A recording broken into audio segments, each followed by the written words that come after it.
Greetings and salutations, friends, and welcome back.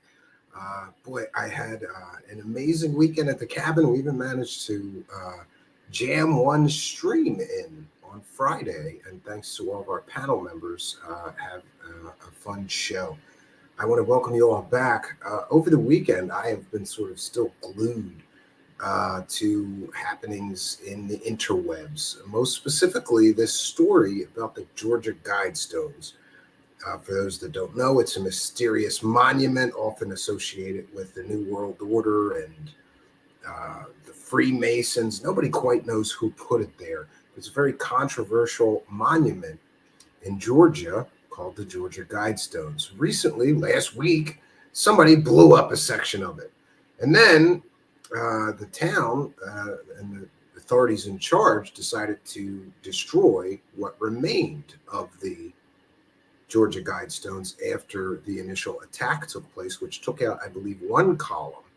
Since then, Conspiracy Land has gone crazy with explanations for who did it and why and what's going on here with these Georgia Guidestones. You may remember, and I did happen to put a link in the description of this video that we had somewhat of an expert here to talk about the Georgia Guidestones before in the form of Will Ellis, who you got to hear his story. Check out the previous interview that goes over all of his background investigating and being sort of obsessed, I would say, with these Georgia Guidestones, getting in some legal trouble for some things that happened and so on. But I reached out to him because I'm sure that he knows more about what's going on or what he believes may be going on. An interesting twist to the story is that now it appears that the time capsule that was buried when the monument was erected originally in 1980, they try to dig it up, it's gone, it's missing. And this, of course, only leads to the mystery of who blew up the Guidestones. Now we have to ask ourselves, who stole the time capsule?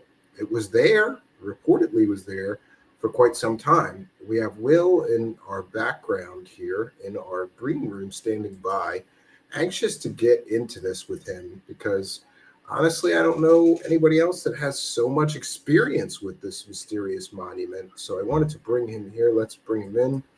We've got Will. Yo. Greetings and salutations, friends. So you've been following this story, right? Yeah, can you hear me good? Yeah, absolutely. All right. Oh yeah, definitely. It's been a wild week. My phone was ringing off the hook. I guess whenever it happened, Wednesday or Thursday, or whenever it was. Um, yeah, it's quite interesting. Um, So have you been following the most recent with the time capsule is now missing or? yeah, yeah, I've been paying attention. Of course, we had that fake story that came out that was the Burt Reynolds signed Playboy and the Quaaludes and shit like that. But of course, that was all a joke or a satire. But um, I guess what we can get into is that the wording on the flat stone, where it says all the information. It's called information slab or whatever you want to call it. It's just a flat slab that was sitting to the west of the structure. It said Yeah, let's see time. if I can't pull it up here. Yeah, I got my other monitor unhooked, so I can Yeah, tap. so what's the deal with that slab? Is that the Well, one that was, which one was targeted? Which slab did they try to destroy? The southeast. The It southeast was it pillar. was the one that had Hindi and Swahili on it, which is kind of interesting. But I'll get into that in a minute. But on the as far as regarding a time capsule, on that flat slab, it says time capsule underlined, and it says time capsule to be placed 6 feet below this spot on, and it had no date, right? Hmm. And it said to be opened on, and it had no date. Well, the wording on that says to be placed 6 feet below this spot. Now that's a future tense word. It's like it's not it's not there yet. What's the point in digging that thing up and looking for a time capsule that's not there? It's Oh, so you believe that it has never been placed there. Others I talked to believe that it was placed there originally when they put up the No, no, monument in no, no, no, 1980. no, Oh, no, no, no? Okay. no, no, Well, no. I defer to your expertise. So what you're saying is they said in the information slab there that we will put a time capsule Right. here. Well, we will put a time capsule in future tense. This is to be placed on, and it has to be placed on this certain date. That doesn't imply that it's sitting below that, 6 feet below that spot. Okay. So would you know what that date was when they were supposed to place it offhand? Or It's on the ballpark? time. The date to be opened on is on the time capsule. Okay. It's when you. It's in the cornerstone of the structure. It's in. It's in the northeast cornerstone of the Georgia Guidestones. It's in the foundation. That's what they were stopping me from doing. I was there that night I got arrested to open it, to bring it out. It's behind the northeast. It's behind the cornerstone of the northeast pillar at the foundation, below ground. Okay. And I'm having trouble getting just that portion, but I'm going to share my screen and just show some images of the actual monument here. So, do you have any sense? Because everybody that I talk to has a different sort of explanation or idea or theory, but do you have any sense about who may have attacked this monument and why? No, no. The why questions have to do with intention. So if you're looking for a why did they do it, well, what was the intention of breaking it down? Well, it was built to be destroyed. It was built to be brought down, just like the Twin Towers. They built those things to bring them down. If you look at the cornerstone of the Twin Towers, I do believe it's 9/11. So, I mean, Yeah. and it was 33 years after they completed the structure of Twin Towers. So, I mean, it was designed to it was designed to be brought down. These things are designed to be brought down. It wasn't meant to So it last. was designed as a symbol to be brought down, maybe? Oh yeah, oh yeah. I mean, it's Well, there's sure definitely got to be some stenography here with these, people equate this monument with eugenics and with the New World Order and with human depopulation agendas. So, I mean, maybe it makes sense that somebody would put that up and espouse those virtues in the message and then just take it, blow it up. Do you know if the police have any idea or suspects? I haven't been in contact with anyone, so I Yeah, wouldn't I know. could imagine that you're not a big fan of those police, No, right? That's I stay away from them. Those are the same police that arrested you. And just for the benefit of Of people, course. if you could do it quickly, I'm sorry to do this to you, but for the benefit of people that didn't see your last appearance here, can you quickly go through like what happened with you and getting arrested in relation to these guidestones? What were you there for? What happened? Um, I mean, I was arrested uh, technically for having the chief cornerstone, the other cornerstone. On that northeast pillar, there's two cornerstones. There's one in the bottom and there's one above. So I was arrested for having the one above. The one above touches the capstone at the very top, that little notch in the top. Mm-hmm. I moved that one. I just moved it. It was made to be moved. So, I I'm mean, taking that the police did not agree with your decision to do that, right? well, I mean, 2 weeks before I was arrested, I was on top of this guy's stones with a ladder hanging down, and another person was with me, and we both had flashlights on top, and we were up there making sparks because we were looking for the time capsule. I thought it was on top. So 2 weeks before I was arrested, cops pull up, they shine the spotlight, they see the ladder hanging down, they see me and another dude up there with a light on, making sparks, and they turn the light on and just keep on going.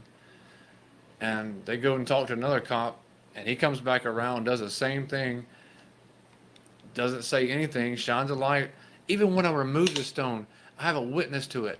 Even when I removed the stone, a cop pulled up. He said, "What? You know it's illegal to be on top of those things." I said, "Well, I'm working with the person I'm working with," and he said, "Well, he runs the show," so he got back in his car and left. I mean, there was a ladder hanging down. I'm on top of these things. He actually walked right by the stone that I just removed. It was sitting on the ground. He walked right by it. He said, "Well, you're working with so and so. I know his name, but I don't know if I want to talk Oh, about it." you want to leave out your mysterious connection there. And I can say his name. He's been deceased, actually. I mean, if we want to throw it out there, I mean, I just don't know about the No, it's your decision. karma of That's it. fine. You I want to mean, keep that part of the story to yourself. I So, mean, so eventually, though, because you took a piece of this thing, the police find you and arrest you for taking well, a portion of this. here's why I think that they arrested me because, like I said, 2 weeks before, I was looking for the time capsule. I mean, I'm looking for the time capsule. I'm gonna take it out, and I'm on top of this thing. I think it's on top.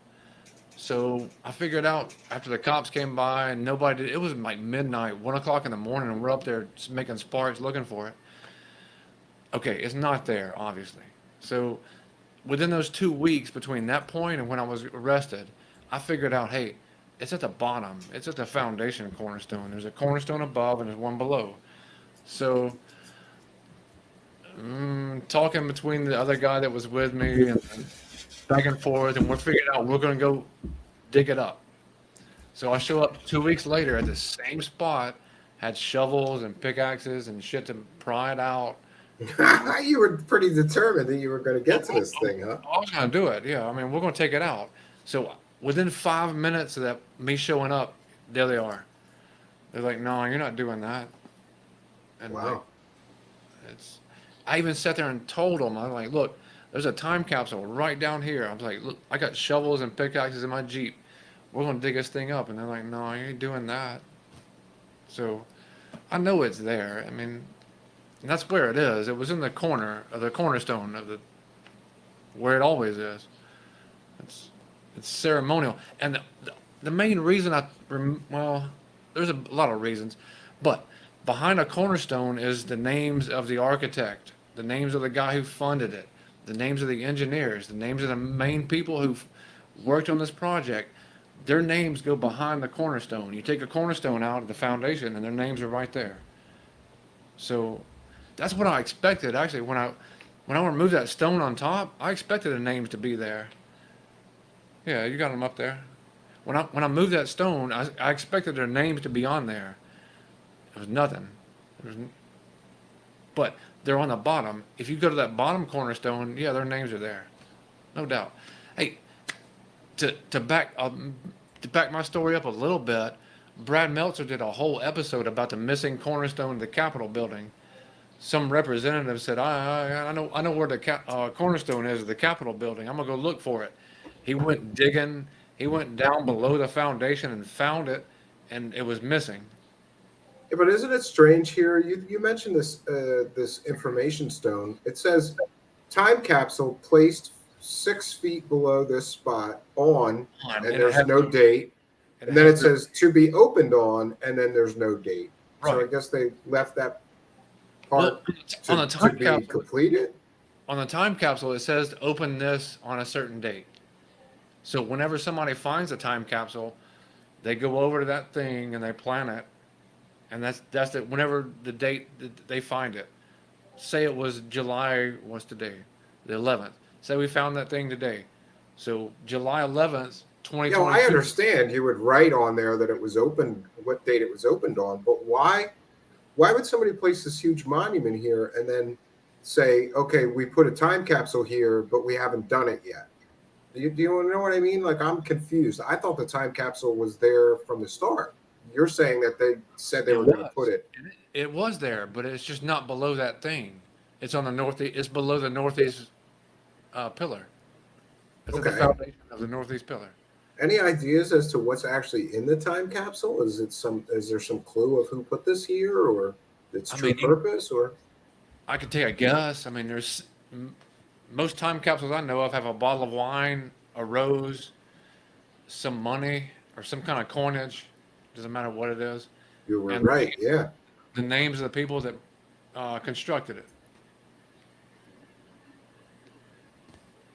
So Okay. So, a but rose. wouldn't that stuff be kind of meaningless? Why would people like yourself, and this is an honest question, just if there's just nothing but like wine and some coins in that time capsule, you're not the only person that I know that has tried to get to that thing.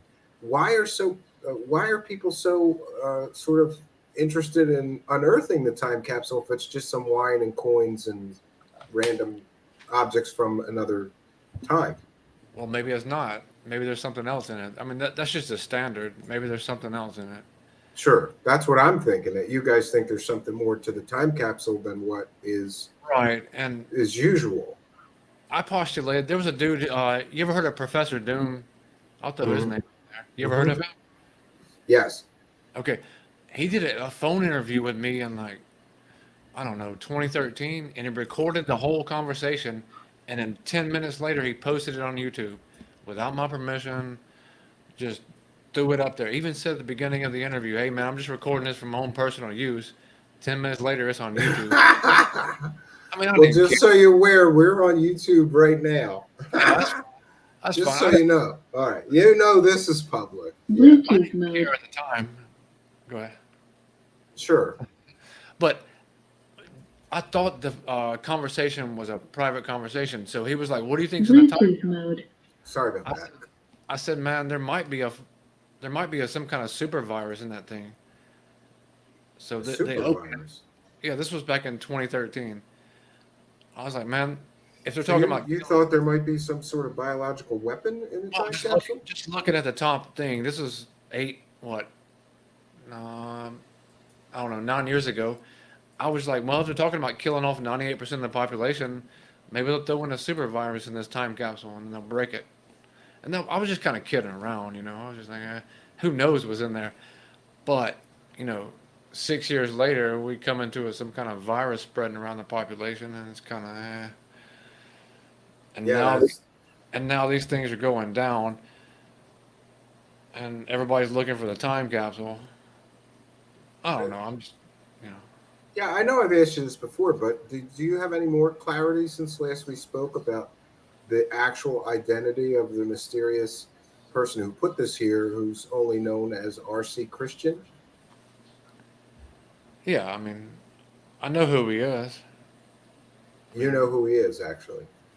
Well, in my own self being and like you know who I've talked to and who I worked with, the dude I wasn't mentioned before. Yeah, I mean, he did it. I mean, I talked to him like after I removed the stone. I talked to him numerous occasions on the phone.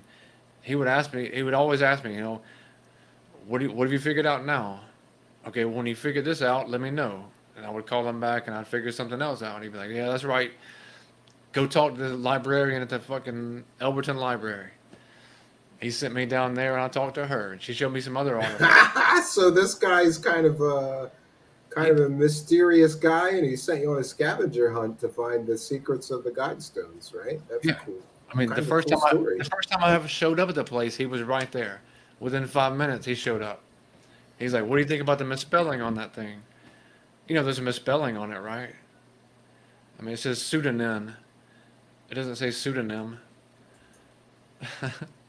So he said, what do you think about the misspelling? And I said, well, Yeah, that is an odd misspelling. it's intentional. You know, it's like the cornerstone. You build a perfect, you can't make a perfect piece or a perfect building. So you build your building and you walk over to it and you break it. And you replace it. So that's the Okay. whole. Yeah, that's that the is whole- odd. They spelled it with an N at the end instead of M at the end. Well, it Seems represents the imperfection. You can't. It's tolerance. You can't manufacture a perfect piece. You can't build a perfect building. So you build Oh, your that- building. You That walk makes over. sense. Yeah, it's where the northeast corner is. You walk over the northeast corner and you smack it, and you replace it with some stuff.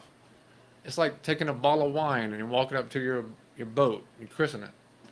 That's why there's a bottle of wine in the cornerstone. I guess Yeah, when you so Yeah. you're not like physically very far from there. Can you tell me like what are the locals saying about what just happened? What do they think about this thing getting bombed or attacked or whatever you want to call it? it's flying over everybody's head. I mean, nobody really cares. Everybody's a little preoccupied with real world stuff, right? Yeah, I Like mean, gas prices. yeah, I mean, nobody really cares. It's kind of a novelty. I mean, we're never going to find the end of it. We're never going to find the time capsule. We're not going to find out. And just to clarify, do you believe that there was something there and somebody took it, related to this attack, or that it was never put there yet?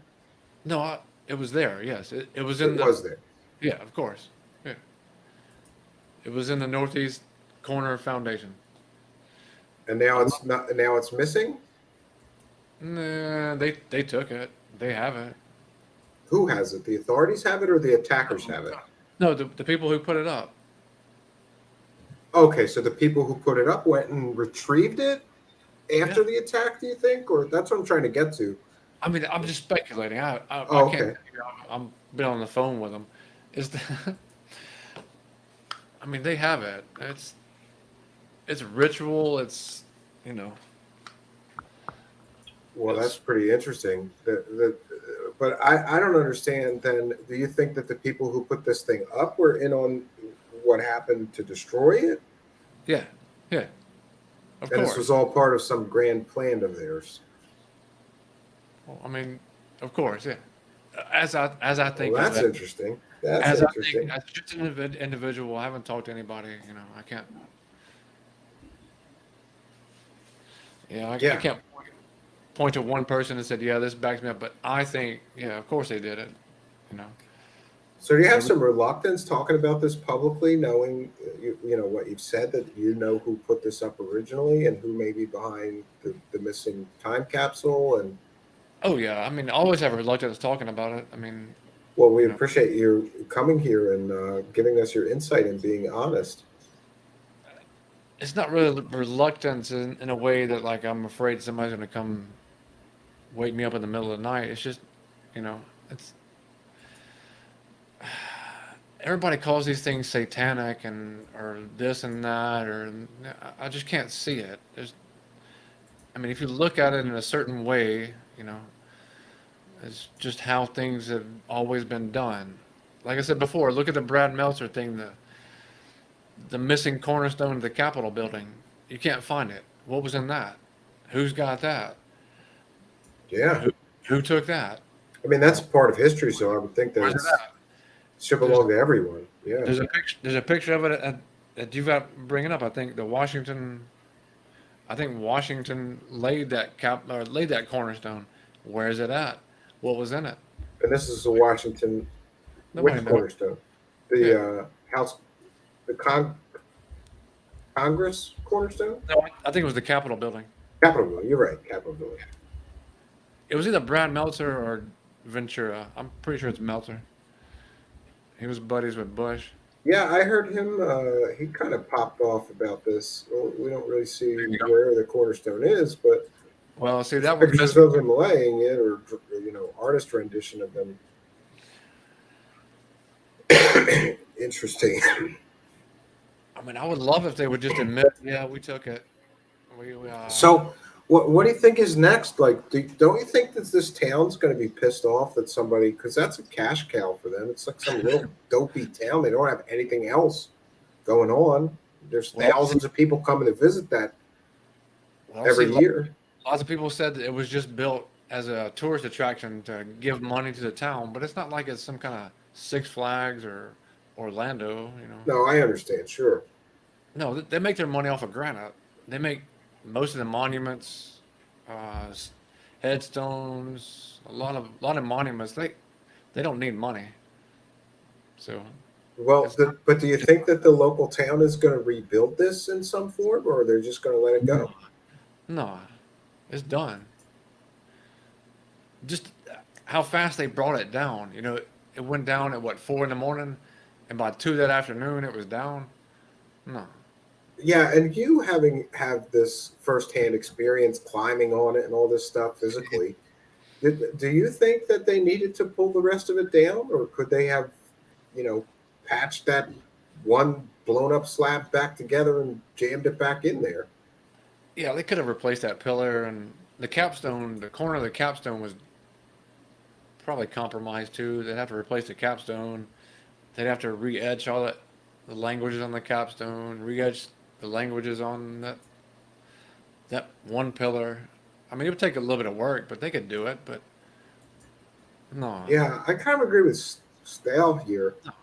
listener who says, "Why destroy a bunch of stones?" Right, and within 8 hours, it's like it was planned.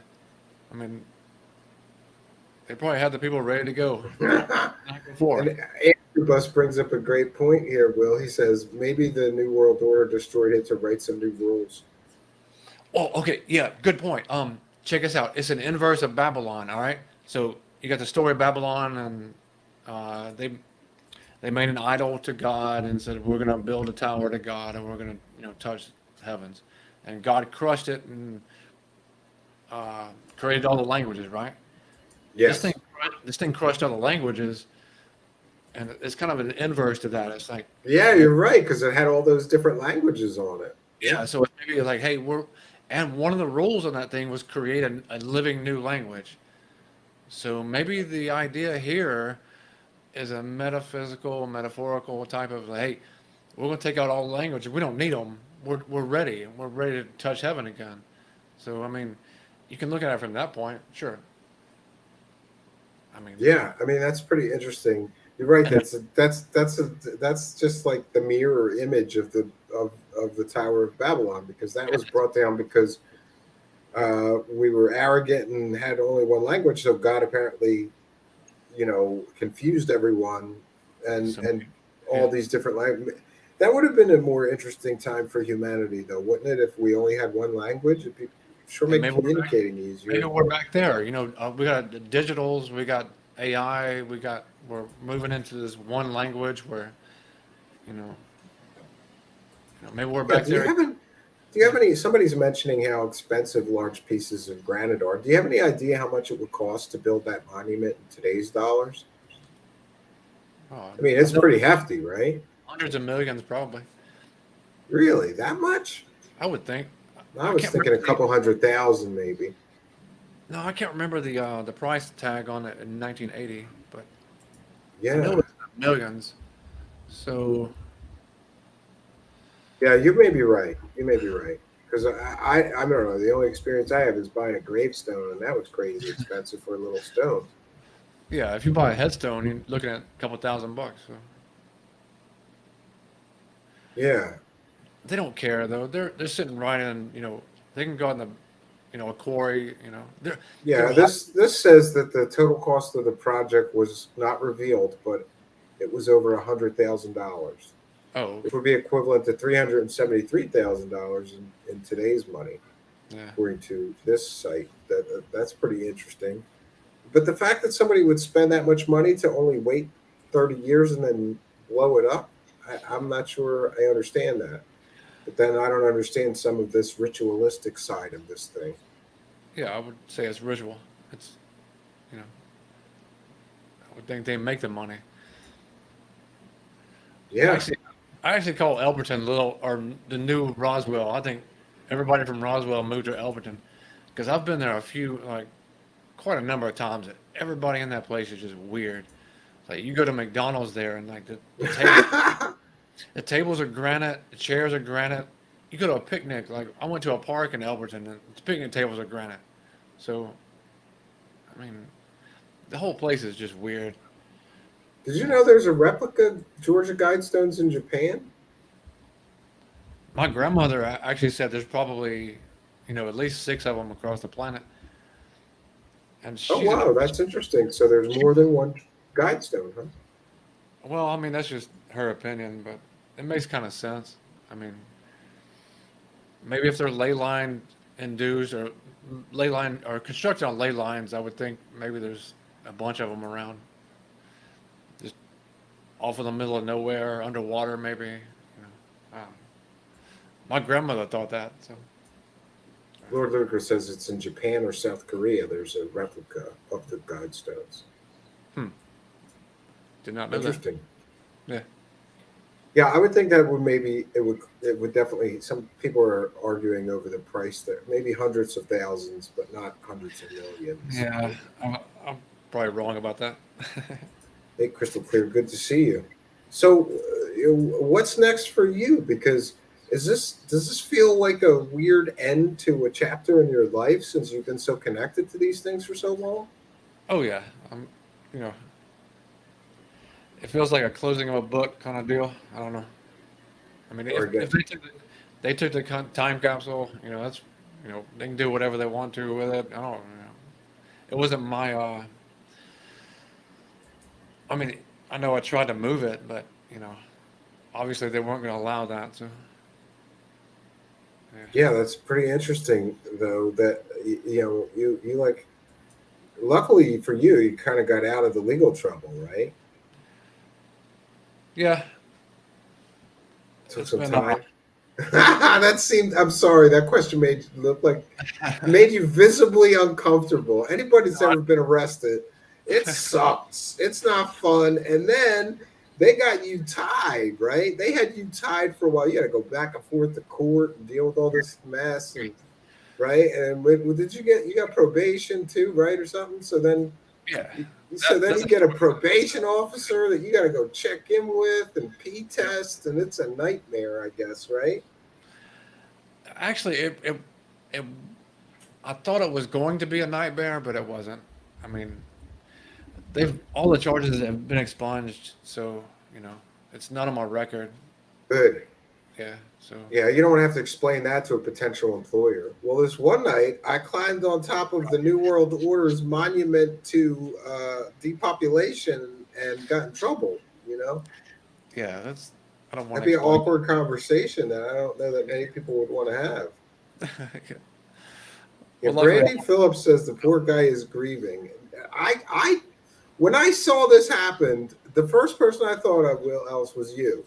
And the next thought I had was, what is Will Ellis going to do if there's no mystery left? But there is still a mystery left to be solved here.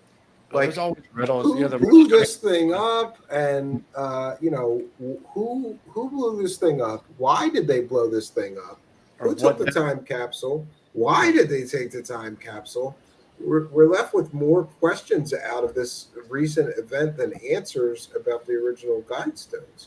But you're saying that the guy who put this there is still alive. He's sort of oh, watching over them, and no, he passed in 2013. okay, Actually, it's funny. Like he was around. I swear, 2 weeks before I was arrested, this dude was around. So I get arrested. 2 weeks later, within 5 minutes, they show up. I'm about to pull this thing out. They're like, no. And I'm like, hey, man, I work for this fun buck. This dude, he was the caretaker of the place. I mean, he watched over the place. He didn't own it. I know who owns it, but he was just a caretaker of it. So I'm like, hey, man, call this dude. I've been talking to him for years. He was the one who put me up to it. And they're like, oh, he died. And they were like, he died 2 weeks ago. And so his son is now the caretaker of it. I know his name. I know who he is. He doesn't like me. So they were talking to him. I'm like, how do I know who y'all are talking to? I said, how do I know his name? And they all looked at me like, well, yeah, how the fuck does he know his name? So I'm like, okay, well, tell him that I was working with his dad and he knows that. So it was just weird. I said, call this dude. No, he's dead. So, yeah, that is a little bit weird. You're telling so the yeah, police this guy put me up to it and he's dead, so you kind of look like an asshole. No I mean, offense. You're it like, was yeah, my, that guy's dead. Try again, criminal. Right? and they have me on a voice message or you know, a, I called the dude when I was there 2 weeks earlier. I said, hey man, we can't find it. I'm on his like voice thing, voice machine or whatever. And I went to his house 2 weeks earlier and nobody was there. They didn't answer the door. And now 2 weeks later, when I need the dude, he's not there. So, whatever. But like I said, he was only the caretaker of the place, and obviously he funded it. So, eh. Well, that's But I interesting. do know who owns the place. So, I mean, I'll, Yeah, I I'll mean, throw that isn't that out. public knowledge who owns the actual property that this is on? The United States government owns the place. That's interesting. They own it. So the swift demolition of it was decided on by the United States government. It wasn't anything local. It's They own the place. So Did you hear too that there's a gubernatorial candidate whose sole purpose was to Yeah, knock the Georgia Guidestones down? That was her whole platform. yeah, she got like What's 3%. what's going on with her? I can't remember her name, but she only got 3% of the vote. But it's the meme. It's putting those words out there. You know, it's, maybe it's the hey, we're about to do this thing. You know, Yeah. Somebody, the Sixth Sense is asking, why did they take it down so quickly? Shouldn't there yeah, have been a much more in-depth investigation? That's a crime scene, right? You yeah. don't You just would think, destroy a crime scene. It's like bulldozing a house that's a crime scene. It doesn't make any sense to me. yeah, you would think there'd be some sort of forensics. They would run like no, 8 hours down. Yeah. Hey, look at the Georgia Bureau of Investigation logo. Can you bring that up? Sure, let me check that 'Cause out. you mentioned, and I know everybody's been talking about it. Lightning brought it down, a bolt of lightning. I don't care how, but it's interesting. The Georgia Bureau of Investigation logo has a bolt of lightning on it and a bomb. Oh no. Yeah, Sure, but I'm gonna try to on share the this. screen Hold on. for you. Yeah, I got it. There you go. So, did you think that they may have had something to do with it? Well, I mean, there's a bolt of two bolts of lightning on it. Well, there was one truck that's somebody had a picture of the truck there in the back of the truck. Yeah, That was interesting too. No, there's one of a truck there. I don't. I'd have to there's a open it on a tab. yeah. Well, you can share whatever you like to share. I just have to approve it. That's fine. I'd be happy to see that. Interesting. Weird. Isn't it weird that people are making all kinds of weird connections though? Like some people are saying Satanists destroyed it. Some people are saying Christians destroyed it because it was a satanic monument.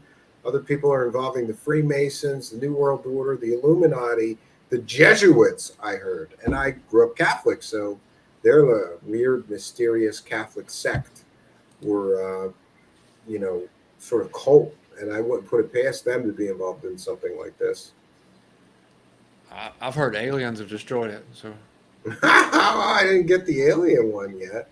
yeah, Yeah, this is what I never understood too. Brandy Phillips makes a great point. Private people made the stones, but then they got erected on public land. it's How not does public. that happen? It's not public land. It's government land, right? It's owned by the U.S. government. So Yes. it's by definition, then it's public land, I Well, I think. mean, yeah, I mean, but try to I walk mean, in. they can own stuff and say you can't go there or whatever. Correct. Yeah. Not everything that they own is public, like people can go run around like it's a park, but Right. it's Right. just weird. Then how does the US government get involved and say, oh, somebody spent hundreds of thousands of dollars on these granite monuments, we'll put it up here where we own this land? Was it the locals that made that decision, or who? Uh, I couldn't answer that question. I would think it would be a partnership between the person who designed it and had the idea for it and the government. So Yeah, that's pretty interesting that somebody would, I don't know, spend that much money and then just let somebody put it on a, a piece of public parcel. uh, that's that's questions I can't answer. Yeah. Well, yeah, and somebody's mentioning that was the guy bought 5 acres. Maybe the guy who created the stones bought the 5 acres. But I've heard other people say that it's government land. So I'm gonna have to check on that just to clarify for Oh, our I know audience. for sure it's Not right government. now. Yeah. You, Yeah. yeah, and I trust your judgment with the research that you have done onto this thing. You've been following No, this thing for quite some time. it's due to legal papers. Yeah, it's I public mean, records. Who owns that land, right? I mean the ones who are like legal papers against me. If it was anybody else's land, they would have been.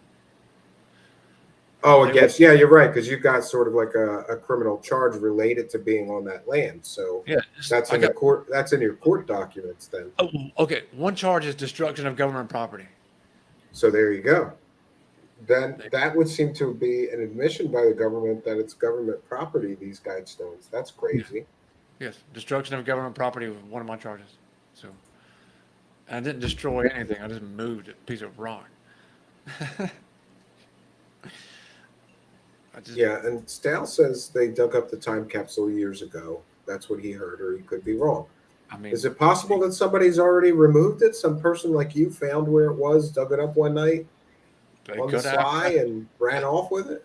but it wasn't underneath that flat slab. It was underneath the corner that I mentioned before. It's very interesting to me, the whole idea of you being charged with destruction of public property. I'd like Government, to government government. property. Yes, I'd like to. I'd like to get a hold of those court documents, highlight that, and then call and start asking questions. Like, you know, Okay. Well, I've been actually interested into the actual when I went to court, like I want to see the actual text of my court because every question the judge asked me, I said I plead the fifth, as in no longer or no, not to incriminate myself or anybody else mentioned in the police report. So I want a copy of the questions the judge asked me because the questions the judge asked me was really, really strange. you can get that. It's called a transcript. You All just right. contact the court and you say, "I want a transcript of the whole case." You Okay. can Well, if I contact the clerk of that judge. I can show you how to do that. don't, okay. Well, I'll get Yeah, that. that'd be great. We should get all of it, Will Ellis. We should get I'd all of love it. it. I'd love it because I want I to can see it. get it. I want to see that question he asked me. He's like, "How did you cut this without cutting the top part?" He's like, "How did you make that cut without cutting the capstone of it?" And I couldn't answer him. I said, "I plead the fifth." Because if I answered one question, it would have gone to trial, and my plea would have been out the window. Oh And wow! So you just I pleaded the wanted to fifth answer for all the anything. questions that he asked? Yeah, he's like, "Why did you drill? There's two holes. Like if you look at some pictures, you can see the two holes. There's two holes drilled in like the side of it, and those were just dowel pins. So they took the stone out and they drilled two holes in it. Looks like a plug, so they could fill that up with glue, and then glue it back in, and that would act like a dowel. He's like, "Why'd you drill? Why'd you take the stone out and then drill those two holes in it and just walk away?" I didn't. I didn't cut that thing. I didn't make the cuts. I didn't drill those two holes, but I couldn't say it. I was like, "I plead the fifth." Were you He, planning to? no, no, no. It was just the questions he asked me. I had no way of answering it. I didn't do that. And walking away from the judge after all that, he was like, "This is the strangest thing I've ever seen." I'm like, "See you later, homie." But nah, yeah, I want to get a transcript of that. I'll let you know. Yeah, I think that would shed some more light on it, and it's especially interesting that you got charged with destruction of government property because we've all been told that this was a private individual that No, commissioned this thing, and well that so was, yeah. he was, but he was part of the government as well. Uh, mm, some of these people exist above governments, man. Some of these people you don't know their names, you know. Like, okay, me, I'm sitting in East Alabama, just some dude sitting in a room. I know who Hillary Clinton is. You know, I know who Jeffrey Epstein is. You know, just some random dude. I'm nothing. As a monograph would say, I'm a nothing. There's people that exist that we don't know their names. You know, they're running the show. They don't. They're not part of any government. They're not part of any religion. They're not part of anything. And who knows how many of them there are? Maybe like 13 of them. I don't know. But we don't know who they are. I don't. Well, I know who one is, but whatever. Do you think there's some council of these guys? Sure. I mean, everybody has a boss. So who's this person's boss? Who's this person's boss? Everybody has a boss. It's going to eventually go back to one. So. Well, that kind of makes sense, but it's still this whole thing is crazy. The fact that that thing went down, the fact that or the fact that it was bombed. Do you have any sense of how it was actually done? Some people No, are saying it was a rocket-propelled grenade. Other people are saying it was just a pipe bomb or something like that. Do you have any idea? no, no clue. I, I mean, I've seen the video. There's interesting stuff in the video that the light across the street kind of flares up at the same time. That may be some sort of hint at what it was, but you know, it could be anything. There's no Well, I telling. mean, do you believe? You know, at first, some people looked at it and thought it was a lightning strike. You don't believe it was a natural thing, that somebody actually did it, right? Or what do you believe? Well, I mean, it's odd that people mention lightning strikes because I guess in my first video I did with you, I mentioned there's a on the northeast pillar on the very top, there's a keyhole in a dish, and it's not Hmm. on any other. It's not on the top of any other pillar, so it's not like some kind of construction element.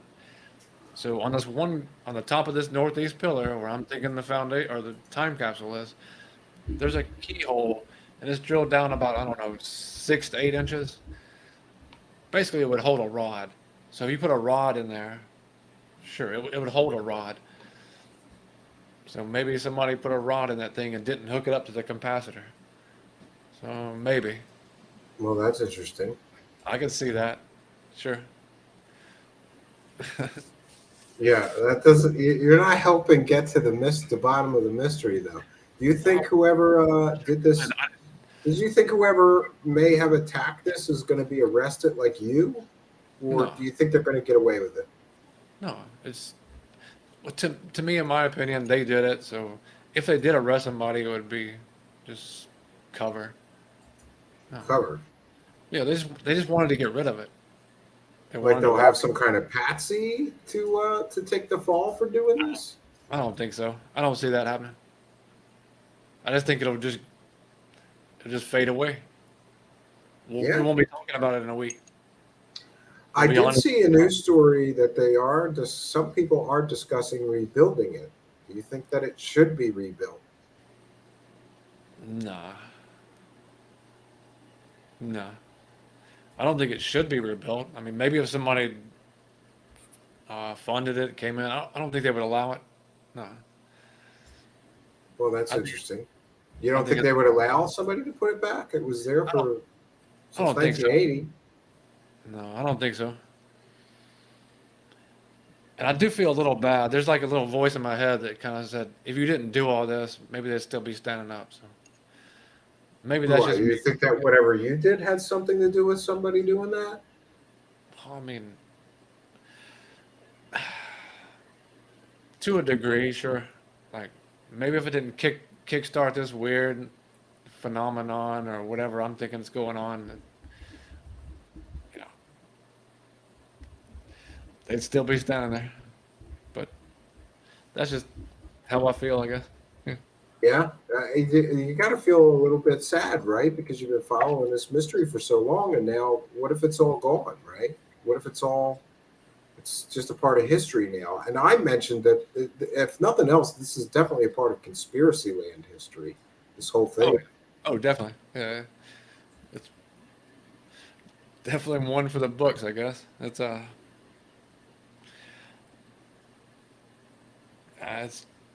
too much for words at sometimes, you know.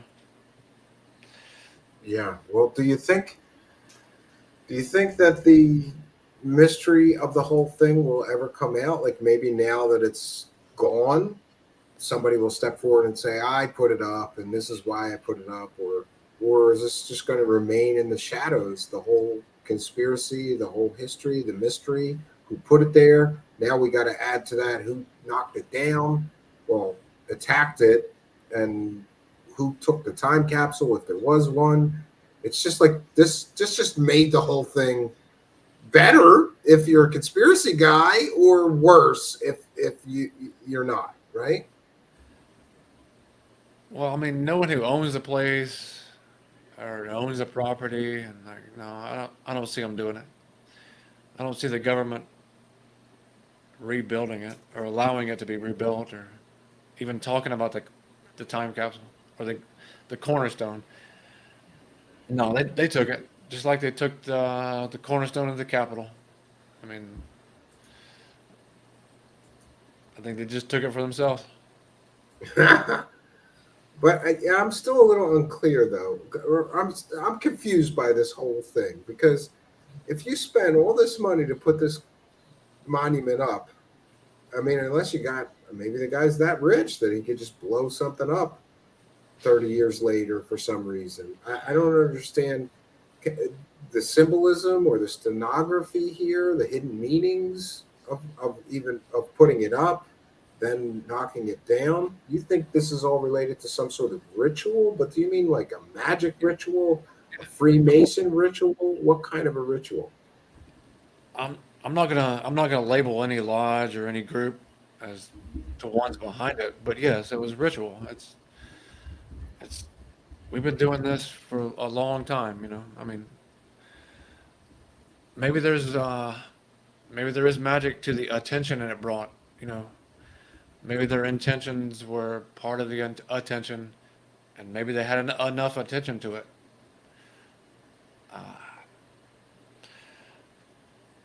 Maybe they didn't want the attention anymore. Maybe there was Yeah. something. Maybe there's something in the attention that was coming to it, like myself. That was kind of maybe somebody would have got there to the time capsule. So maybe they were just shuffling it, moving it, so they didn't want anybody else to get it. Yeah, Brandy Phillips says, but if they had it in the first place, then built the stones, then destroyed them to keep it for themselves, seems like a lot of trouble to get something you had in the first place. That's sort of part of the ritual, right? Yeah, I can't really explain you know, the intention or the meaning behind it, but I mean, what else are we gonna do down here? You know, Yeah. Anthony Peterson mentioning, I wonder if there's any symbolism, say astrological or numerological, in the date that the stones were destroyed. And I don't know if you know this, Will Ellis, but that was George Bush's birthday that it got bombed on. correct, George Herbert Walker Bush, by the correct. way, not Bush Sr. So do you think that there was some significance to that being done on his birthday? I've thought about that. You know, maybe you know, say they were destroyed on like some random September 10th. Not I Hmm. don't want to use the date. No, just some random day of the year. I'm sure we could find any sort of like correlation to that date that would say, oh, they did it because of this. You know, say it was October the 6th. They could be like, oh, it was 10/6 as of the 7. You could find anything to correlate to the date, Yeah, I guess you're right. You can connect the dots if you want to, right? but that's where intention comes in, though. I mean, maybe it was random, maybe it was some sort of, but we don't know. We don't know their intentions. We don't. I mean, there's certain groups out here we don't know what they're doing. You know, I do know every full moon they did have a ritual there on top of the stones. Really? Are you going to go to the next full moon and see if they're there in the rubble or what? They're not there. I would imagine they're not there. No, So they're going to stop the monthly full moon ritual now that I would think they just move it. They would go somewhere else. You a know. different monument. And you mentioned ley lines. You believe this thing was put on some sort of ley line or energy? Yeah, yeah. The guy I was working with, we sat there and talked about it for hours. The flat slab that was you brought up earlier, he said when they first put it down, it was just smooth. And by the time I met him, and by the time we were out there having the conversation, there were lines going through it. And he asked me, he was like, "What do you think caused those lines?"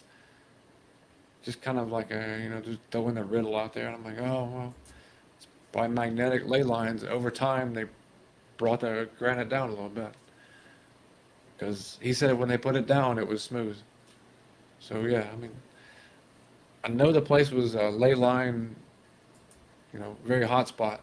So Yeah, and I have seen sort of videos of people with like druidic sort of garb, like going there visiting. Can you talk about some of the kind of people that you would see visiting this place? Because it was sort of a magnet for all kinds of people who, let's just say, think differently, right? yeah, I mean, the place was bordered on three sides in holly bush. So there's your first clue of. You mentioned druids, so they used the holly bush as their wands and all that. So, and it was bordered on three sides by holly bush. And the person I was working with, he said every full moon there's a red wizard that stands on top of the stones, and he leads a ritual to white tips, or people dressed in white.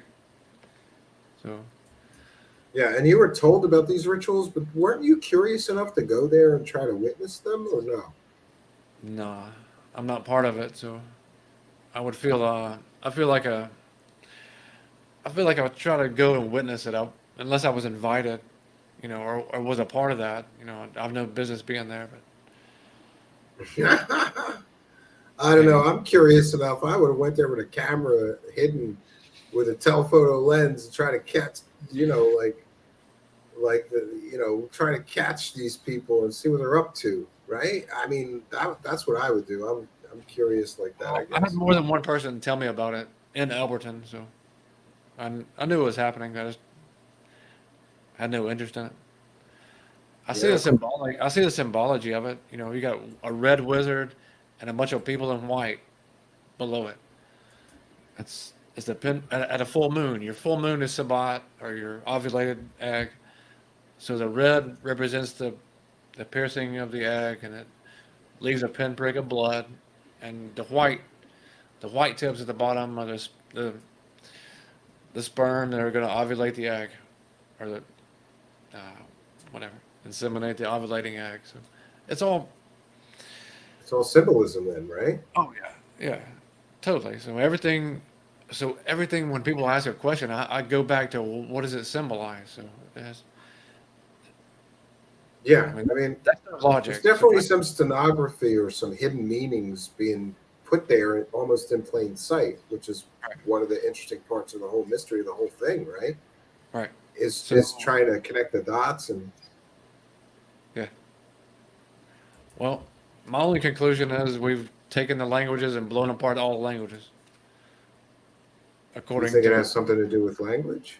Oh yeah, because like I said, one of the commandments that were on there was create a new living language, and they just destroyed all the languages symbolically on the stone. So Yeah, we've we're back to Babylon. We're back to the symbol on top of the tower. Hey, we're here.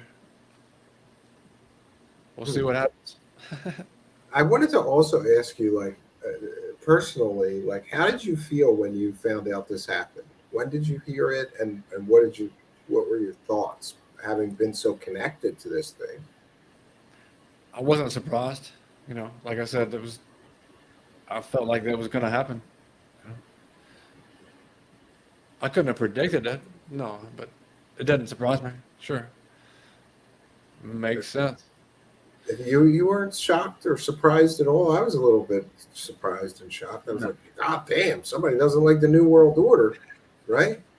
no, destroy to recreate or destroy to create. So destruction brings creation. So I talked to somebody over the weekend who claimed that gubernatorial candidate that we talked about was mhm. somehow involved. Do you think she had any involvement in it, since she was advocating for the tearing it down, and then suddenly it's being torn down? Do you think she had anything to do with it, or any involvement?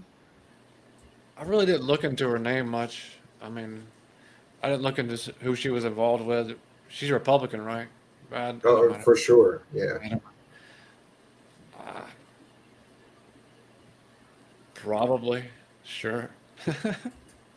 If she's involved in any kind of government, you know, political aspects of things, then yeah, sure, maybe. I would think. Yeah. You would think. I don't. She seemed pretty adamant that those things were satanic and had to be torn down. She's one of those people. There's a whole group of people that believe these Georgia Guidestones were related to either some Luciferian cult or some devil worshiping cult or satanic cult, and that's who put it there, and therefore they're an affront to God and need to be an insult to God and need to be torn down. Have you heard these rumors, and what do you think of the satanic overtones that people Yeah, I've were? heard all this. Yeah, a friend of mine, real good friend of mine, he thinks they're satanic, and when he heard about it, he was just like, "Yeah, woo, we brought it down." I'm like, "Okay, so now what? Now what you gonna do? Yeah, You're still that's new. you're still gonna be pissed off tomorrow about the satanic cult walking around eating pizza and stuff." So, you know, it did nothing. So if there's no value to it, then I can't place my intentions to it or attention to it. You know, it's Yeah. So, I don't want to keep you too long, and we're going to wrap up the interview cool. pretty much here. But I just want to know, like, are you going to keep following this thing? Because I'm not saying it's a bad thing, but you seemed more than a little obsessed with this thing for quite a while, right? Are you going to keep? Are you going to go to the rubble site and try to collect some of the pieces, or are you Oh, going to no, keep no, no, no. going with this sort of interest in these things, or is this just going to be done once it's all, No, you know, I once haven't they met. sweep the last bit of that granite dust away and it's just an open, empty field? What's next for you since you've Oh, been so focused on these things for so long? oh, no, I haven't been to Edwards in 9 years. So I mean, Oh, okay. I didn't know that. I I thought you spend had. most of my day at work and in my. I have two gardens. You know, I have children. You know, I have. Oh, that'll I have keep you plenty of busy. time to take my God time. bless you. Yeah, I know that. yeah. There's sure I spend a lot of thought on it, but when it comes down to it, no, I don't let it hinder any kind of my daily routine. So no, no. So you're just going to kind of let it go, right? I guess I'm getting to. Do we need to find you a Georgia Guidestones got blown up support group? Because you're not. Listen, for those that don't know, Will's not the There only you go. one. There are like people into codes and people into astrology that are obsessed with this thing, and people into the Freemasons that are obsessed with finding out who put it there and all.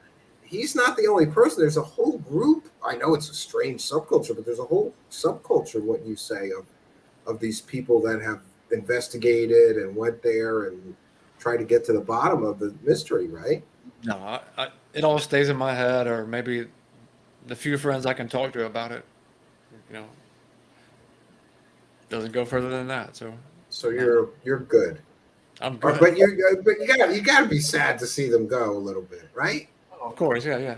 If I Yeah. felt really obsessed with it, I'll be out in my field making another one. So no, I'm good. If I can make my own.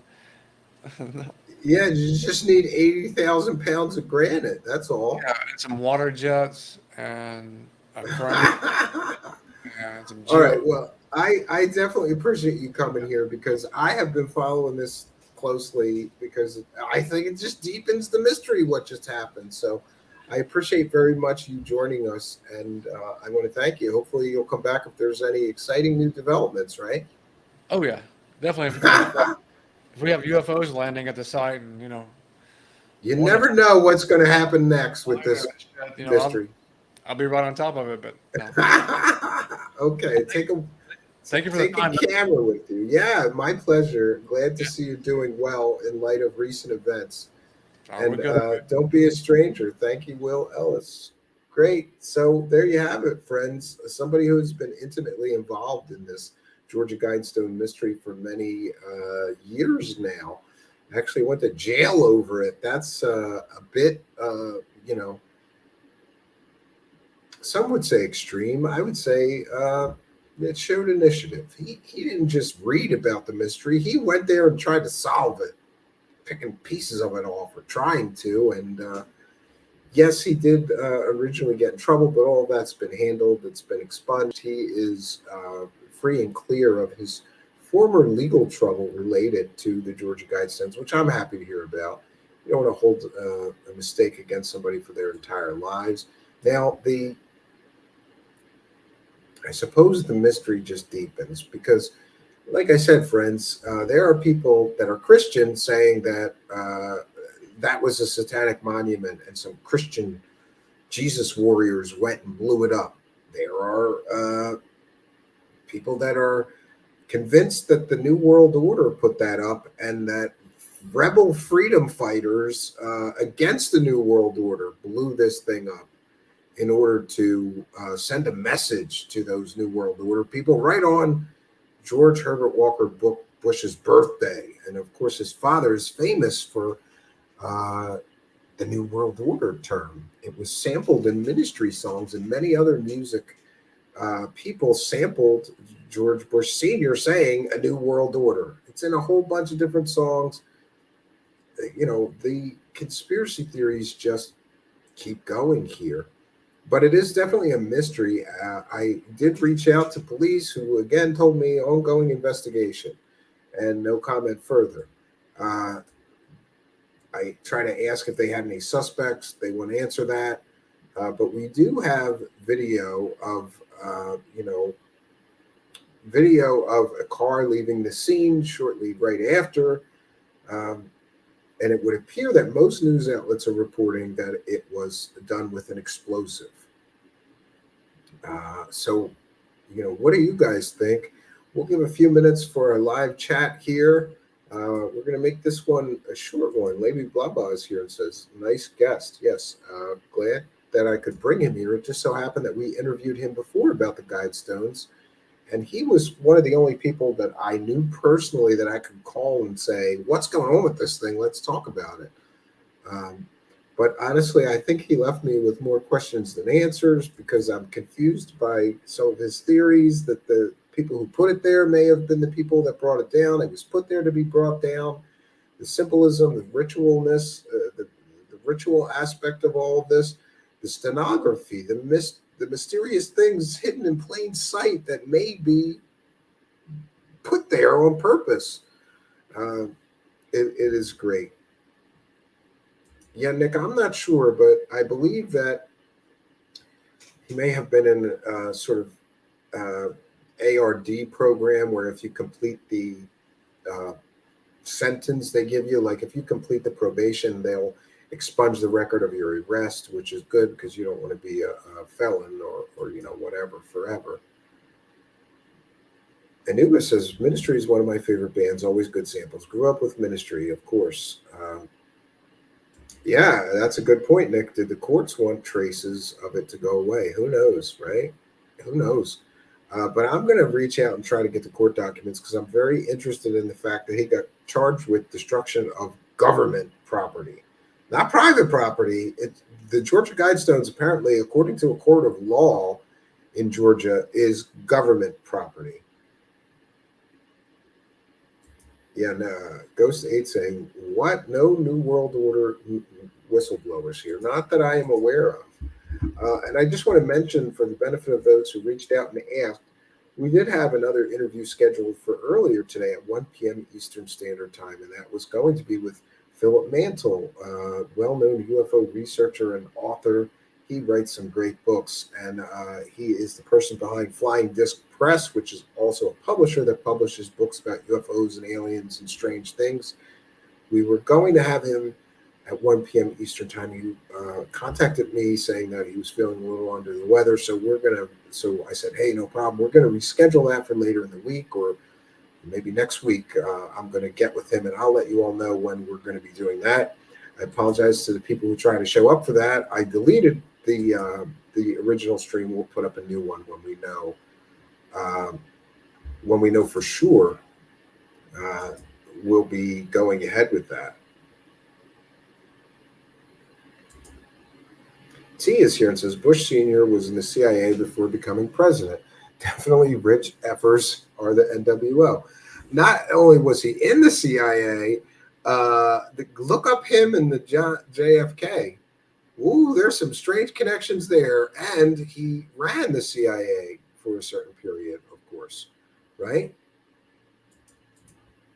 The Sixth Sense says, after so many years, some states will automatically expunge records given it's not a felony. Yeah, the good ones. I am against that.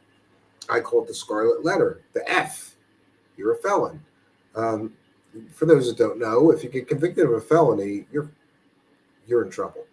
Not because of jail time or whatever. I mean, jail's terrible, but the problem with becoming a convicted felon is after you serve your sentence, you can't vote, you can't own a firearm, and you can't get a job. Well, you can get a job, but it's very, very difficult. So the good states have programs to expunge people's, mistake if they behave. And I'm all for that, right? Lord Ludicrous is here and says, great show tonight. Very interesting takes and theories. Well, thanks for being here. We appreciate it. I'm going to check in here with a couple of different things. I also wanted to mention a big thanks to those who pledged and got a free gift in the form of the Roswell wreckage replicas. I got them here and addressed to all of you kind and generous benefactors, but I have not mailed them yet. Hoping to do that tomorrow, if not the very next day. So you should be getting them in a few days. Luckily, everybody that pledged was from the United States, so I don't have to fill out any, I hate filling out custom forms, but I'll do it, right? I'll do it, right? I'm glad I didn't have to. So any comments or questions for me, please put them in all capital letters. Otherwise, we're going to bounce on out of here. Prairie Fire says, I never realized how deep the rot is in the UFO world. Yeah, the corruption runs pretty deep in the world of UFOs. And I'm left with always asking similar questions like, why do so many people in the world of UFOs use convicted criminals for their sources for their alien stories? Why are so many people involved in the UFO world actually convicted criminals? And why are so many UFO celebrities getting caught conning the public? Constantly. And, something I realized today, I tweeted about this earlier. If you have any links to these fake sock puppet accounts used by these UFO celebrities, send them to me. Send me the link to their Twitter handles. I'm going to be doing a story on that because today I suddenly realized that when a UFO celebrity gets caught conning the public, the only people that come forward to defend them when people start posting about the dirty deeds that they're up to is nameless, faceless, brand new Twitter accounts. I find that a little bit funny that it's always nameless, faceless, brand new Twitter accounts that come out and defend these UFO celebrities when they get caught conning people or when they get caught dead to rights as absolutely positively lying through their teeth and get caught lying through their teeth. Suddenly, there's nameless, faceless, brand new Twitter accounts that just joined last month that are going to tell you that they have journalistic integrity and how dare you question their integrity and you don't understand. And my favorite is Lou Elizondo. For those that don't know, every time somebody is critical of Lou Elizondo, along comes a brand new nameless, faceless sock puppet account to argue with people and tell everybody how great Lou Elizondo is. And not only that, but there seems to be some commonalities with all of these accounts that are defending Lou Elizondo that all happen to be nameless, faceless, brand new Twitter accounts. And that is, they always say, you don't work for the government, so you don't understand how this is, how things work. But I do work for the government. Then they'll post some random, thing they say is some proof that they work for the government, but it's all redacted. They of course, you can't know who their name is, what their name is. They're claiming they work for the government and they understand what's going on with Lou Elizondo, and we don't, us regular people, us peasants, we don't know how things work in the Pentagon. Here's what I do know. Lou Elizondo lied to the New York Times. Lou Elizondo, when he was with TTSA and all of his buddies, lied to the investing public, claiming that his organization, TTSA, was going to create a spaceship with a revolutionary power source that would change the world. Invest with us.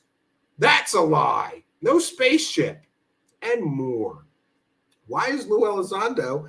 He used to claim that he was the head of a Pentagon UFO program called ATIP. Now he's saying he was the Pentagon UAP portfolio manager or other people friendly to him. The UFO circle jerker crowd, those guys are running around now. They stopped calling him the director of ATIP now that we know that was all bullshit and he never ran that program. You know why? Because that program did not exist. But hey, that's not stopping his UFO circle jerk friends. All those UFO circle jerkers whose podcasts he went on and shows that he helped pump up and promote with his presence, right? Those guys are all switching. It's like somebody put out talking points on Lou Elizondo because suddenly he's not the director of ATIP anymore. Could that possibly be because we all know he wasn't the director of ATIP now? and that ATIP never existed as a real Pentagon government program? Maybe, just maybe, somebody had to put out talking points. Talking points like, guess you got to stop calling me the director of a program that never existed inside the Pentagon. Call me this now. And all of the UFO circle jerkers friendly to Lou Elizondo, all of the circle jerkers, you know, those circle jerkers that never asked him for proof or evidence that he actually ran a government program, those UFO circle jerkers, those same guys that gave him softball after softball after softball interview. Oh, Lou's so awesome. Those same guys are all now switching. You can't call him the director of ATIP because we all know that's bullshit. Now they're all going to call him the UAP portfolio manager. Another made-up fake term. Go call the Pentagon and ask for the UAP portfolio manager. You're not going to get somebody on the phone. They're going to say, who? That's a made-up bullshit title term that doesn't exist. But that doesn't stop Lou Elizondo's UFO circle jerk buddies from saying it's true. It's not. And we're going to file some paperwork asking for all kinds of information about this new term, the UAP portfolio manager. It's another made-up bullshit term. It's another made-up bullshit term, just like the director of ATIP. That's where we're at, and that's where we find ourselves. And interestingly, back to my point, all of the UFO celebrities that get caught lying to us, they all employ the same tactics. You got to put out nameless, faceless UFO people on Twitter that don't really exist. You don't know their name. You don't know who they are. They claim they work for the government, many of them, and all kinds of bullshittery. Oh, it's beautiful bullshittery, but it's still bullshittery. They all employ the same tactics. Put out a bunch of nameless, faceless, brand new Twitter accounts to tell everybody how wrong those people are now that I've been caught lying through my teeth. That's how this UFO situation works. Hey, man, where's that Lou Elizondo book, by the way? Where's Lou Elizondo's book? It was supposed to be out in April. It's July. Could it be that he had to go and pull that book back because he bullshitted too much in that book too? And with recent revelations that he never ran any government UFO program, just like Nick Pope, here's another fake UFO program director that never was. It's amazing how similar their fake stories are. They both basically worked in the government. We'll give them that. But they both just made up that they investigated UFOs for the government. And with both Nick Pope and Lou Elizondo, there's not a single piece of paperwork proving that they investigated shit for their respective governments. But we're all supposed to just pretend, right? We're in a LARP zone here. Is this a LARP zone? Can I pretend to be Professor X while you're pretending to be Fox Mulder, you fake as shit loser?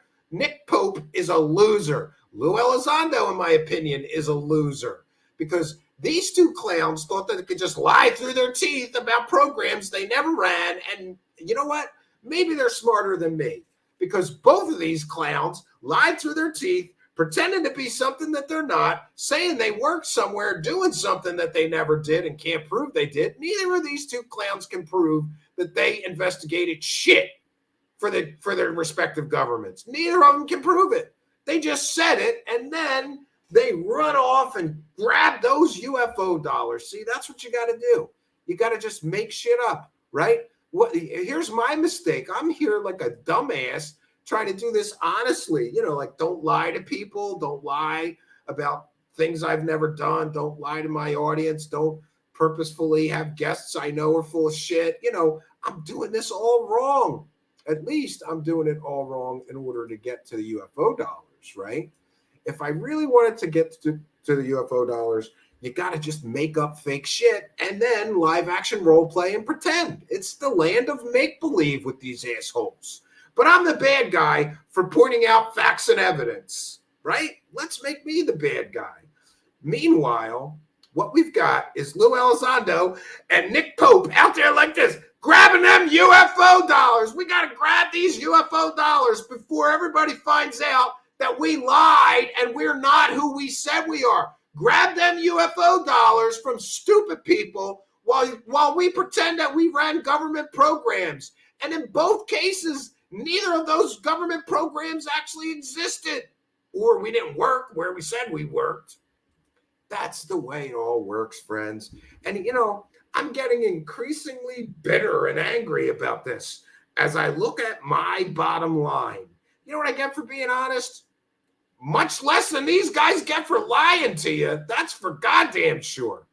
But it's okay, because every night I can sleep, And when I wake up in the morning, unlike Nick Pope and Lou Elizondo, I don't have to look in the mirror and say, you did a great job lying to everybody today to make money like a slime ball. Integrity is worth something. And this is where we're at, right? This is ridiculous. UFO John Doe here with Kind and Generous. $1.99 says, Steven, you need to make a shirt, UFO Circle Jerkers. I'm on that. We're working on merchandise, and one of them is don't be a UFO circle jerker. Watch Steve Campion on Truth Seekers.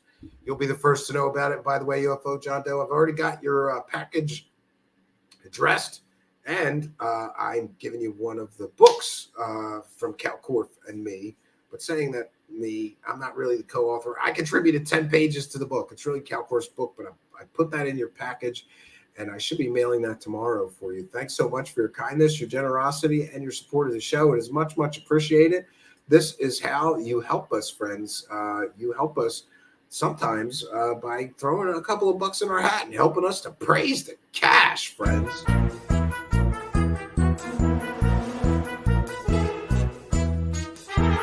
You're watching Truth Seekers. Praise the cash, praise the cash.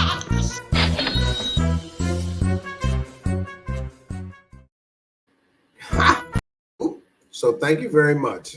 We appreciate you, UFO John Doe, all our kind and generous benefactors, including our Patreon supporters, our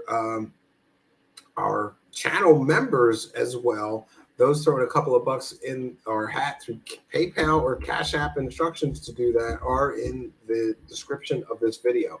Also, I noticed a few people were getting, I don't want to say nasty, but a few people were not happy with tonight's guest or something. I would invite you to check out his first interview and hear more about his history with the Georgia Guidestones before you judge him too harshly. I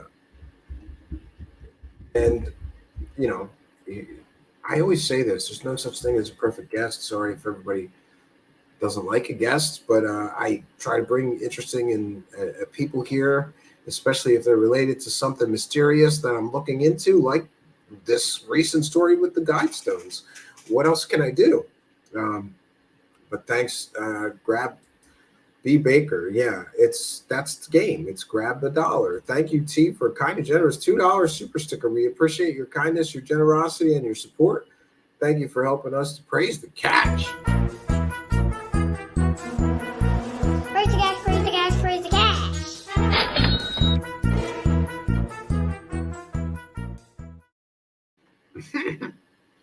All right. So comments or questions for me, please put them in all capital letters. I'm sorry, I kind of went off topic.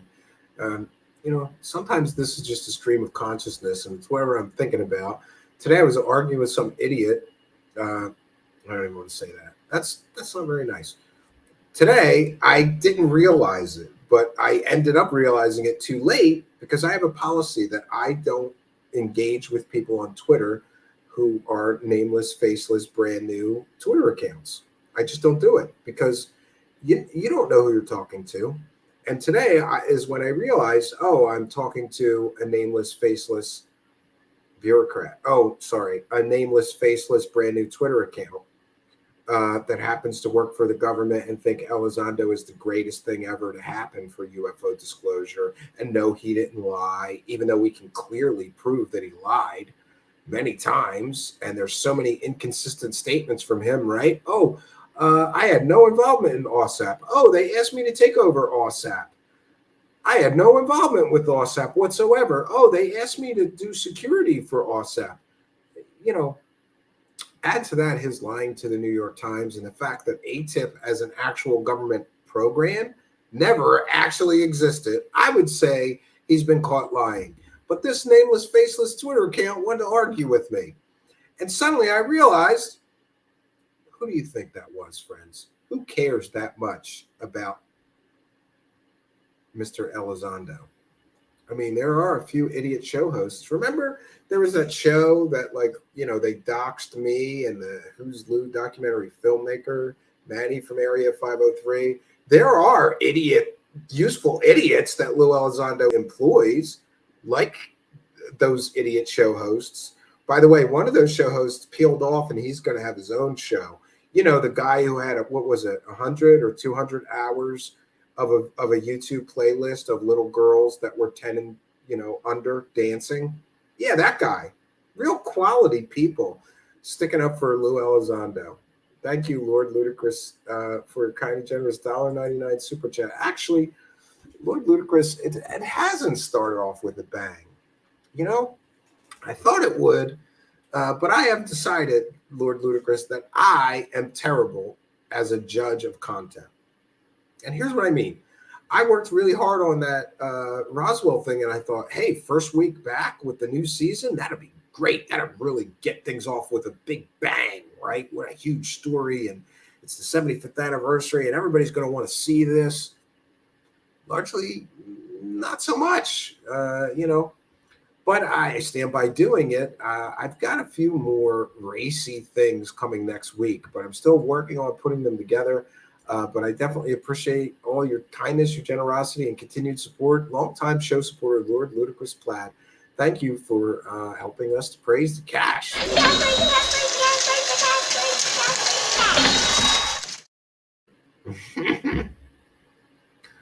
All right. So I got to be honest with you in that I'm not quite sure what's going on for the rest of the week. T is here. Says, love your show. I found you when I was looking for stuff on David Wilcock. Crazy effort for real. Well, I'm glad that you found us. I'm very glad that you found us, T. You are most welcome here. We welcome all people, skeptics, believers, and people in between. Yeah, Jello Putin. Somebody send me the link through Twitter or Facebook, or email it to me at truthseekershow@gmail.com. I'd be happy to share that. Featherly has since removed the playlist, including very young girls dancing and whatnot. Yeah, but it's okay because we have a tape of it. Sixth Sense. We have a tape of that playlist and all the little girls that he had in his YouTube playlist. Nice guy, right? The Big Bang was a play on words for today's show. Come on, guys. Oh, starting season 3 off with a bang. Yeah, the Georgia Guidestones bang and went down, right? I missed that. Sorry, I totally missed that. Went right over my head. And I also wanted to mention, for the benefit, a few people have reached out to me and asked how I'm doing health-wise. I think I'm doing great. I'm feeling better. I'm looking good. I'm smelling good. I'm feeling good. And I am slowly fixing things. Like my diet is now getting fixed, and I'm eating very, very healthy these last, 3 or 4 days. Hey, it takes a while to get in there. I figure we start with reducing the greatest harm health-wise, which was for me was alcohol. So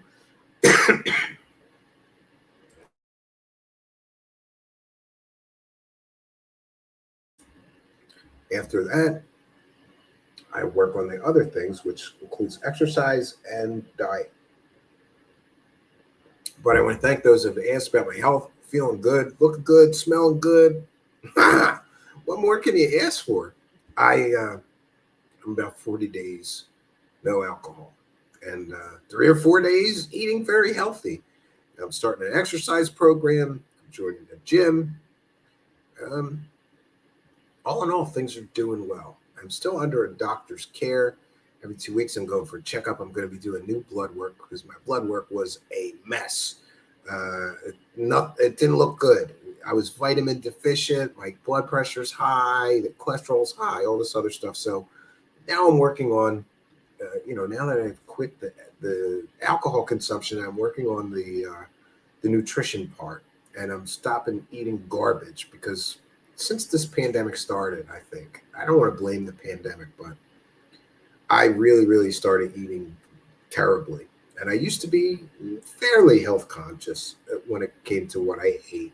That went out the window. I'm stuck in this house for a year and a half, whatever it was, started eating a lot of macaroni and cheese and frozen food and whatever is easy. Yeah.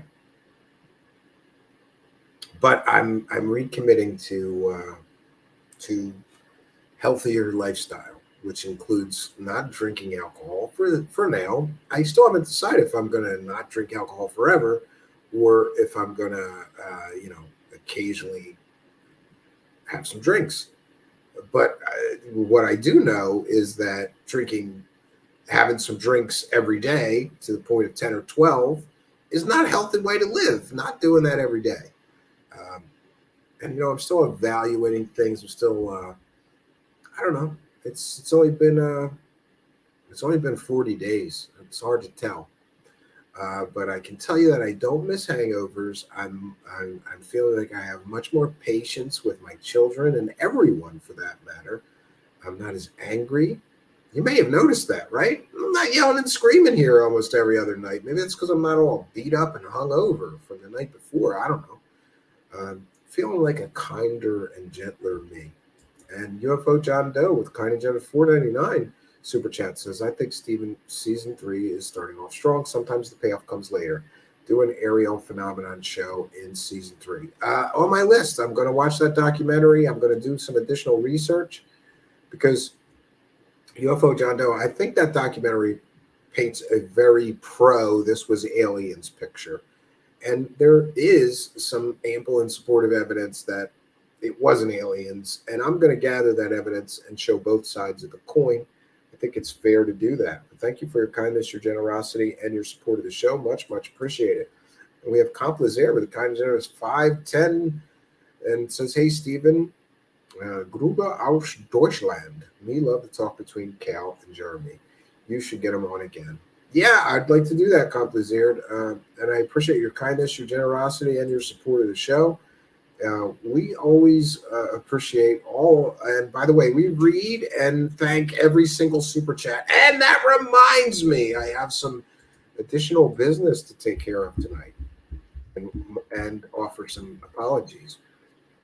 It would be an understatement to say that it has been a hectic few weeks for me coming back to the show. I was behind in many things that had to happen in order to, return to working and on a regular basis. But anyway, we did the Roswell 75th anniversary show. And then I said that during that Roswell 75th anniversary show, it wasn't live. This was pre-recorded. So I could not read the super chats. I said we were going to do it on the very next show, and then I didn't. So my apologies to all you kind and generous benefactors. Here's what we're going to do. We are going to read those super chats related to the Roswell 75th anniversary. Just hold on one second. Let me share my screen. You guys are all very important, and I apologize for not recognizing you and thanking you sooner.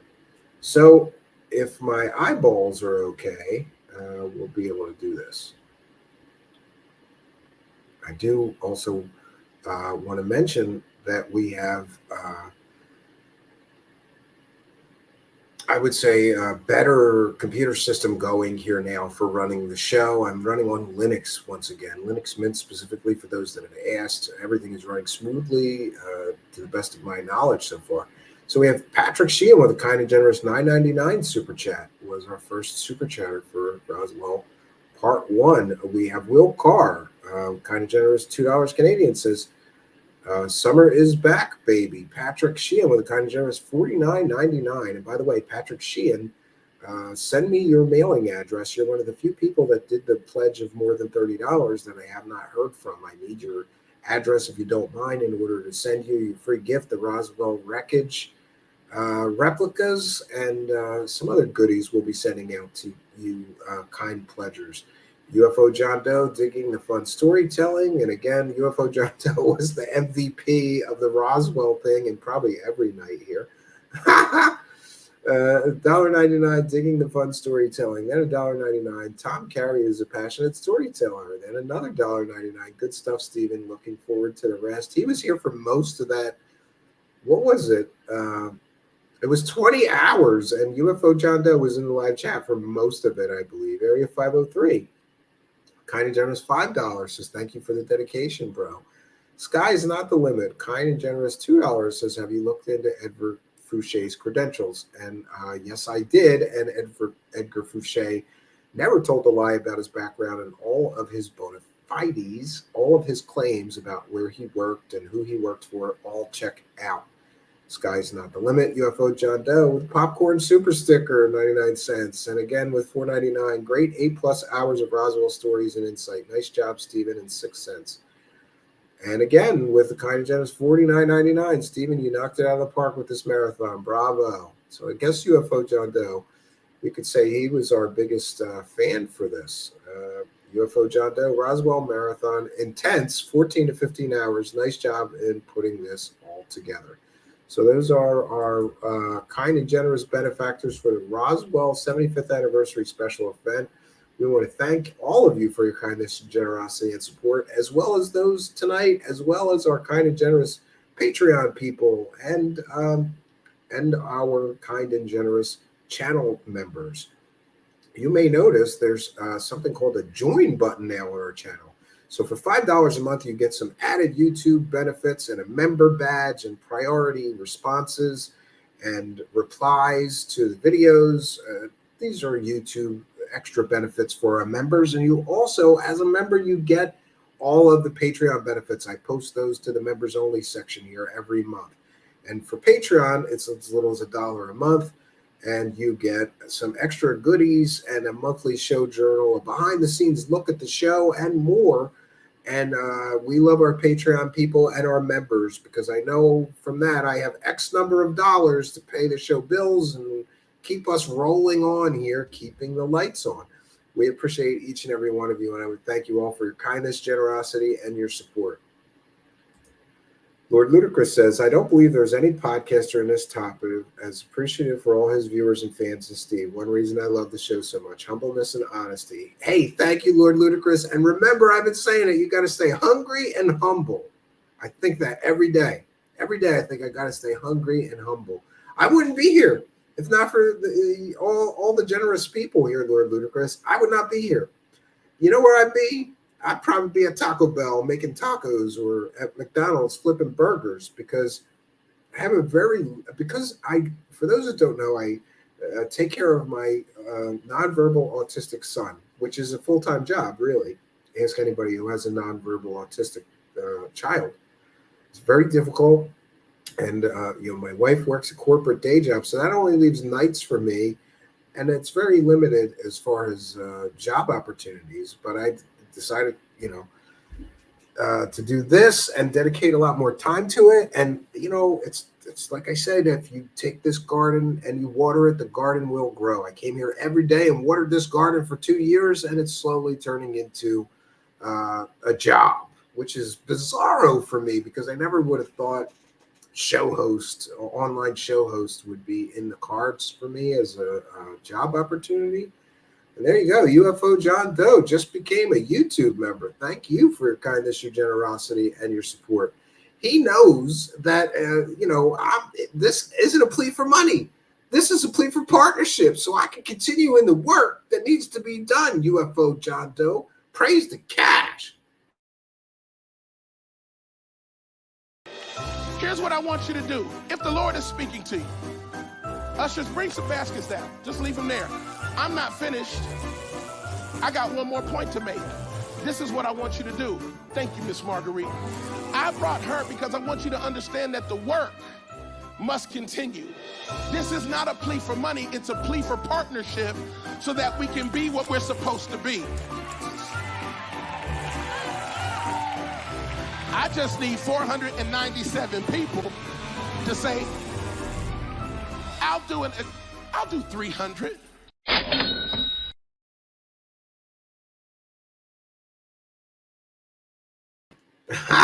Thank you, UFO John Doe. Much appreciated. And I got a special package for UFO John Doe, as well as Wild Ascension, Mothership Podcast, and a few others who heard the call and made a pledge of more than, I think it was $30 to get the special free goodies that we'll be sending out. So thank you for your kindness, your generosity, and support. Much, much appreciated.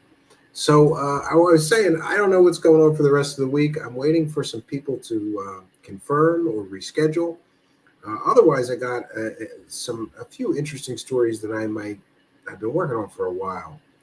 I may just let them fly. You know, one of the weird things when you're researching a story is I'm a little obsessive, but then I realize I can just keep going forever.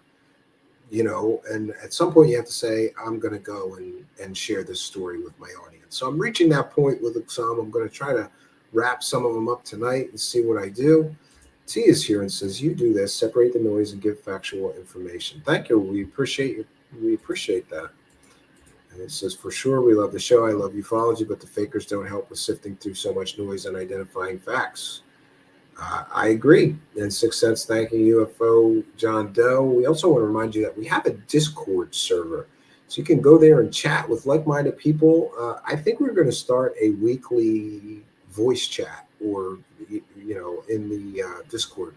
If you're interested in doing that, let me know in the comments. We'll get that together. I know that there's enough people in there usually that we could do a voice chat some night, and that might be a fun thing to do. The Discord is interesting. You can talk to like-minded people interested in similar topics. It's a great group over there. I'm in there every day, so that's another way if you want to contact me or communicate with me. Otherwise, people know I'm very accessible, You can follow me at Stephen Cambion on Twitter or on Facebook if I keep deleting people, because Facebook only lets me have 5,000, but there is a Truth Seekers Facebook page.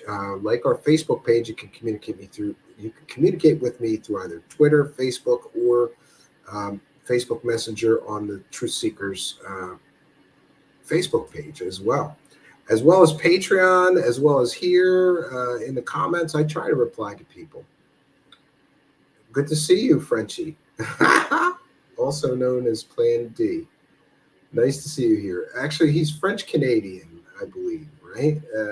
Not actually French, but he speaks French, and it freaks me out sometimes, right? Oh, Melissa is here. Says, hi, Stephen. Just passing by to say hi. Also, go to hell. Okay. Apparently, I have pissed off the one and only Melissa somehow, right? I don't know what I did. Or she just busted my balls because she knows I'm big on busting balls. Yeah. So, yeah, we're gonna call it a night here. Unfortunately, it's been a very long day because I don't usually wake up early at all. But today I woke up pretty early for me to do an early interview.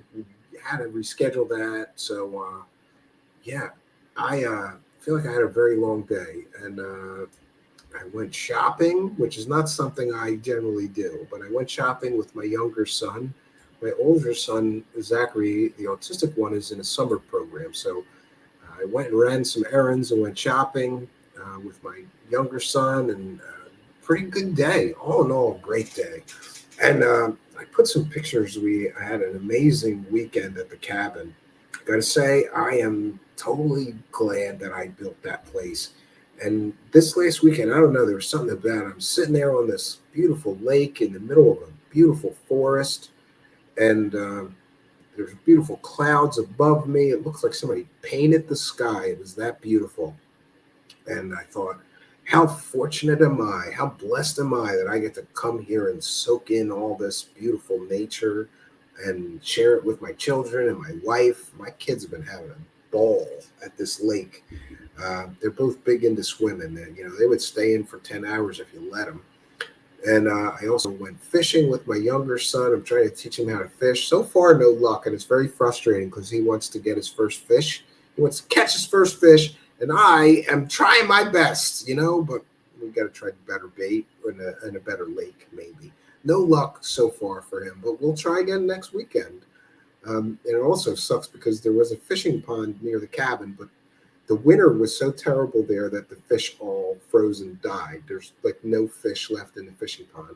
They've restocked it, but it's going to take some time because they put babies in. So maybe next year the fishing pond at the cabin will work again. In the meantime, we're going to the state parks and,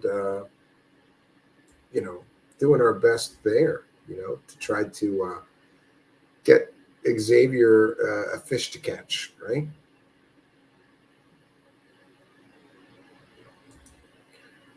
You don't have to worry about watching what you say like on YouTube. Yeah.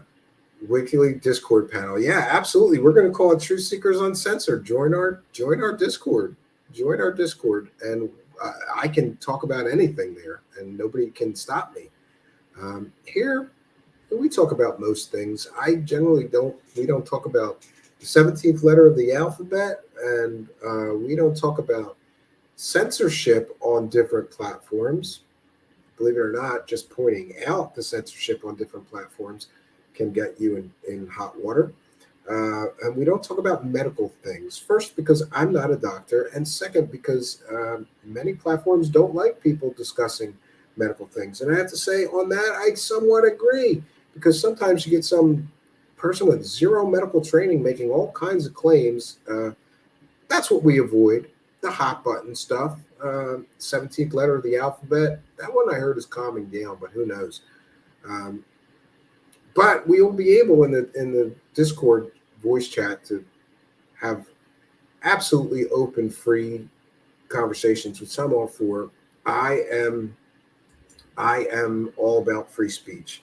T says, sounds amazing. B. Baker, kindly sharing our Discord.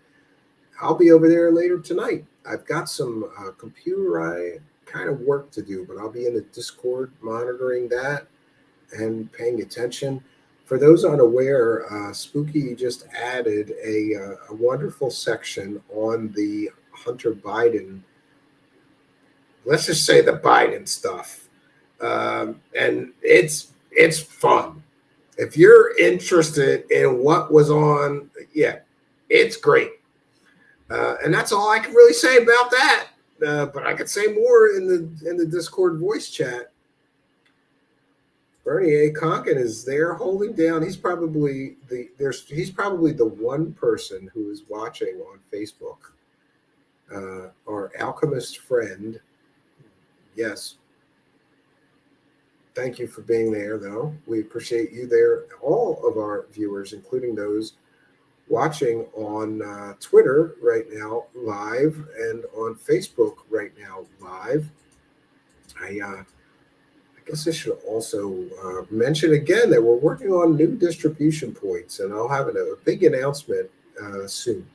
I just don't want to jinx it before everything is set in place and working, and but it looks like we're going to be growing again, and I can't tell you how happy I am about that. That puts us, you see, it puts a smile on my face because some new distribution points will soon be open for our show here, and that should really increase viewership a great deal. I'll have more about that later. So what else can I say, friends? It's been a long day. I'm going to bounce on out of here. I want to thank our guest, Will Ellis, tonight. I want to thank each and every one of you for joining us. I want to thank our kind and generous benefactors all over the world who help us continue in this great journey. That's all I got for you, friends. But we'll be back with new stories and new mysteries. Until next time, friends, my name is Stephen Cambion. Good night, and God bless all of you.